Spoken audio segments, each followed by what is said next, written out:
మన బాడీలో ఉన్న ఒక్కొక్క పార్ట్ పేరు చెప్తాను, దానికి సంబంధించిన వాక్యాలు చెప్పండి, సరేనా? తల. నీవే నాకు క్రీడముగాను, నీవే నాకు అతిశయాస్పదముగాను, నా తల ఎత్తువాడముగాను ఉన్నావు. కీర్తనలు 3వ అధ్యాయం 3వ వచనం. తల వెంట్రుకలు. మీ తల వెంట్రుకలు నీవే లెక్కింపబడి ఉండవు కనుక మీరు భయపడకుడి. క్రీడకమైన పక్షుల కంటే చేతుడు.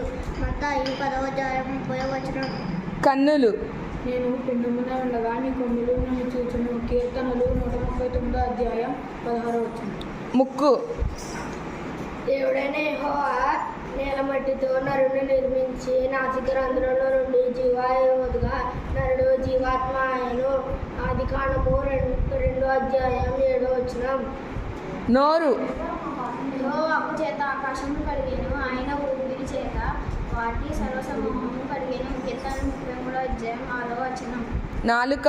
జీవమరణములు నాలుకవసము. సామెతలు 18వ అధ్యాయం 8వ వచనం. పెదవులు. నీ కృపా జీవము కంటే ఉత్తమము, నా పెదవులు నిన్ను స్తుతించును. కీర్తనలు 63వ అధ్యాయం 3వ వచనం. గుండె. గుండె చెదిరిన వారిని ఆయన బాగు చేయను, వారి గాయములు కట్టువాడు. కీర్తనలు 145వ అధ్యాయం 3వ వచనం. ఎముకలు. చూలాలి గర్భమునందు ఎముకలను ఏ రీతిగా ఎదుగునో నీకు తెలియదు, గాలి ఏ తోడు వచ్చిందో నీ వెలుగు. ప్రసంగి 11వ అధ్యాయం 5వ వచనం. కాళ్ళు. నీ కాళ్ళను నీ కాళ్ళ వలె చేస్తున్నాడు, ఎత్తైన స్థలముల మీద నిలుపుచున్నాడు. కీర్తనలు 18వ అధ్యాయం 33వ వచనం. పాదములు. ఈ వాక్యము నా పాదములకు దీపమును, నా త్రోవకు వెలుగైనది. కీర్తనలు 119వ అధ్యాయం 105వ వచనం.